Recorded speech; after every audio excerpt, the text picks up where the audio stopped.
Kalau di masa yang lalu, ya, sebelum kami melaporkan pada tanggal 18, Ibu PC sudah lapor lebih dulu soal pelecehan seksual di Duren 3 dan perencanaan pembunuhan, percobaan pembunuhan. Ada dua.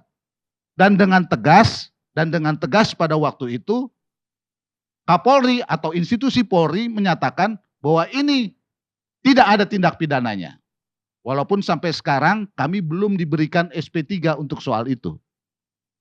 Ya.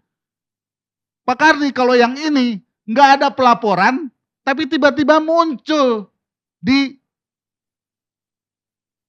rekonstruksi di Magelang dan prakteknya borongan langsung 3. Ya, jadi rekonstruksinya langsung 3. Nggak ada pelaporan, tiba-tiba muncul. Dan kalau kita perhatikan dengan sangat sungguh-sungguh sebenarnya, ini semua kan berkasnya hancur. Kita berkali-kali di sini kita bicara bahwa barang buktinya hancur, semua obstruction of justice-nya sangat luar biasa. Karena itu mereka mengejar pengakuan. Ya. Dan Direktur Pidana Umum Mabes kemarin mengatakan bahwa ini akan menggunakan metode saksi mahkota, splitting. Saya kira ini jebakan-jebakan yang mulai makin canggih ini, ya. Nggak dilaporin, tapi direkonstruksi ada. Sementara yang dilaporin itu di stop. Ya, jadi skenario awal bahwa dia ingin menggunakan pasal 48 atau 49 untuk meringankan atau untuk menggeser, ya, ini tetap dilakukan isu pelecehan seksual. Cuma kesedihan saya jadi makin bertambah. Saya agak marah pada waktu itu ke rekan saya yang lulusan ESEK itu, karena saya merasa kok Brigadir J sudah di dalam kuburan, keluarganya menanggung beban ini secara berat, sekarang masih mau diadili lagi, mau dituntut-tuntut lagi. Dan sekarang yang melakukan adalah Komnas HAM. Lembaga yang kita perjuangkan dan kita dirikan untuk melindungi korban, bukan untuk melindungi polisi. Saya sedih betul, terus terang saja. Saya sedih. Dari mana jalannya? Kan saya udah bilang dari awal ke Ketua Komnas HAM, you tidak pro justisia. Dan dia sendiri pada waktu yang lalu, kan Pak Karni sendiri dengar, rekomendasi dia tidak pernah dilaksanakan oleh Kapolri, oleh polisi. Terutama yang menyangkut kekerasan dan senjata. Sekarang dia kok tiba-tiba muncul seperti itu? Dari mana jalannya? Dari mana jalannya tiba-tiba dia mengatakan soal pelecehan seksual itu dari mana jalannya?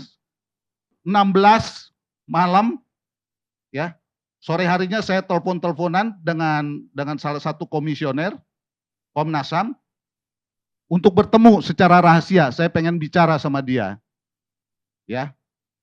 Dan kami bertemu setelah mereka melakukan koordinasi dengan Wakapolri pada waktu itu. Saya bertemu, saya bilang saya baru masih sedang menunggu surat kuasa ini sampai. Nanti kalau misalkan surat kuasa ini sampai, saya baru secara resmi akan berhubungan dengan Komnas sambil saya mencari uang agar bisa mendatangkan klien saya, karena terus terang saja kondisi ekonominya kan berat dan kemampuan saya juga sangat terbatas. Apa yang dia katakan pada waktu itu? Terlambat, Bang, karena kami sudah memutuskan untuk besok berangkat ke Jambi.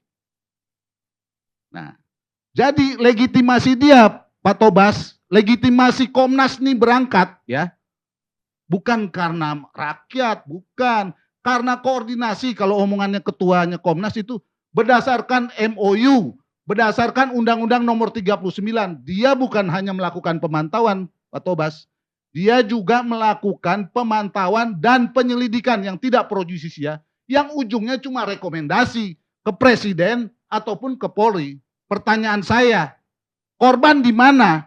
Karena pada waktu dia berangkat, legitimasi yang dia ambil pertama adalah bertemu dengan keluarga. Saya pegang dokumennya itu semua. Legitimasi ini sekarang dimanipulasi. Orang yang harus dia lindungi dan dia bela keluarga ini sekarang harus menanggung tuduhan dari Komnas bahwa terjadi pelecehan seksual. Komnas jadi begini.